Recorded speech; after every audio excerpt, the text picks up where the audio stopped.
আসসালামু আলাইকুম। Crown cement সকালের খবরে আমন্ত্রণ জানাচ্ছি আমি ফারজানা ইয়াসমিন। যুক্তরাষ্ট্রের সঙ্গে ঐতিহাসিক বাণিজ্য চুক্তি সফলভাবে সম্পন্ন করার জন্য বাংলাদেশের ট্যারিফ আলোচক দলকে আন্তরিক অভিনন্দন জানিয়েছেন অন্তর্বর্তী সরকারের প্রধান উপদেষ্টা অধ্যাপক ড মোহাম্মদ ইউনূস। তিনি বলেন, এটি বাংলাদেশের জন্য এক গুরুত্বপূর্ণ কূটনৈতিক বিজয়। সকালে প্রধান উপদেষ্টা এক বিবৃতিতে এ কথা বলেন। প্রধান উপদেষ্টা বলেন, এই চুক্তি বিশ্বের ভোক্তা বাজারে বাংলাদেশের প্রবেশাধিকার বাড়িয়েছে এবং জাতীয় স্বার্থ সুদৃঢ়ভাবে সংরক্ষণ করেছে।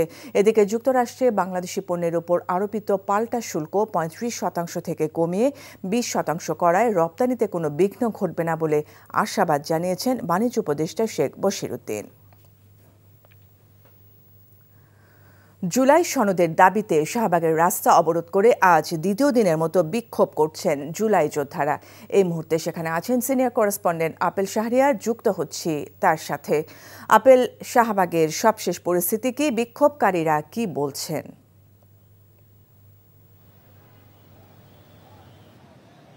জুলাই সনদ ঘোষণার দাবিতে যে আন্দোলন, যে অবস্থান কর্মসূচি শাহবাগ মোড়ে গতকাল তারা করেছিল, আজকেও সকাল থেকে এখানে এসে অবস্থান কর্মসূচি পালন করছে এবং বেশ কজন এখানে অবস্থান করেছিল রাতে। তারা বক্তব্য রাখছেন এখন তাদের একটাই কথা, যে কোনোভাবেই অর্থাৎ জুলাই সনদের বিষয়ে যে একটি ধোঁয়াশা তৈরি হয়েছে সেই ধোঁয়াশা যাতে না থাকে, অবিলম্বে দ্রুত সময়ের মধ্যে এই ঘোষণা যাতে দেওয়া হয় সেটি দাবি জানিয়েছে।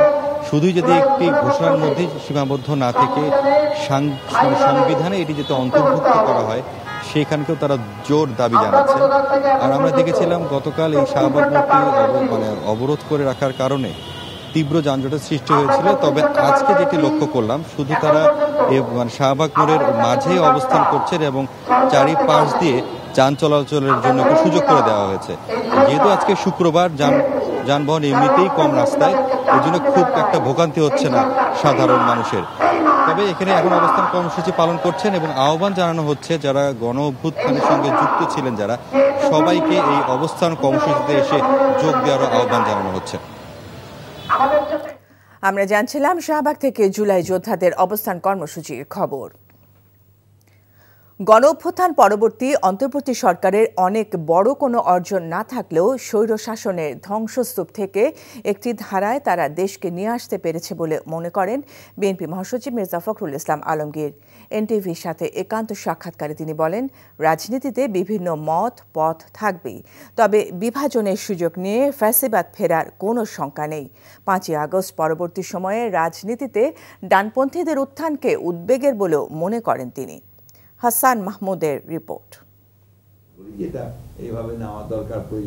গণ অভ্যুত্থানের ১ বছর অতিক্রান্ত সময়কে দোদুল্যমান সময় উল্লেখ করে বিএনপি মহাসচিব মির্জা ফখরুল ইসলাম আলমগীর বলেন, ফ্যাসিবাদ বিতাড়িত হবার বর্ষপূর্তিতে এসে দেশ ভঙ্গুর অবস্থা কাটিয়ে অনেকটা ঘুরে দাঁড়াবার চেষ্টায় রয়েছে। সব দিক থেকে হিসাব করলে আমি যেটা মনে করি যে এই ১ বছরে যতটুকু তারা পেরেছে, ক্ষতি যা হয়েছিল সেই তুলনায় এটা হয়তো বা অনেক বড় কিছু অ্যাচিভ করতে পারেনি, কিন্তু অ্যাচিভমেন্টটা কমও নয়। একটা ধারাতে, ট্র্যাকে তারা নিয়ে আসতে পেরেছে। কোনো বিভাজনকে পুঁজি করে ফ্যাসিবাদ ফিরবে এমনটা বিশ্বাস করেন না বিএনপি মহাসচিব। জনগণ তাদেরকে আপনার পরিত্যাগ করেছে। তারা যে দেশ থেকে পালিয়ে গেছে, কী জন্য পালিয়েছে? বাধ্য হয়ে তো পালিয়েছে, জনগণের উত্তাল রোষে টিকতে না পালিয়েছে। সুতরাং তারা জনগণ দ্বারা অলরেডি বিতাড়িত, আর না আওয়ামী লীগ, আর না অর্থাৎ ফ্যাসিবাদ হাসিনা সরকার যার জন্য ফেরত আসতে না পারে। আর বাকি যেটা আপনারা দ্বিমত দেখছেন, এই দ্বিমতটা হচ্ছে আপনার গণতান্ত্রিক ব্যবস্থার নিয়ম।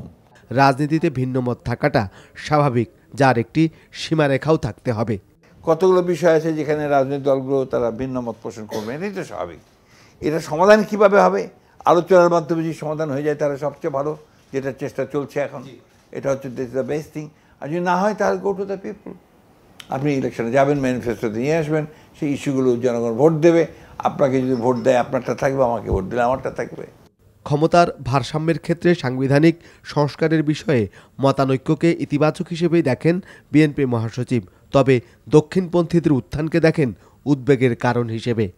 আমিও মনে করি যে বাংলাদেশে আপনার এই প্রবণতা দেখা যাচ্ছে, কিছুটা রাইট পলিটিক্সের একটা উত্থানের মতো। এটা দেখা যাচ্ছে।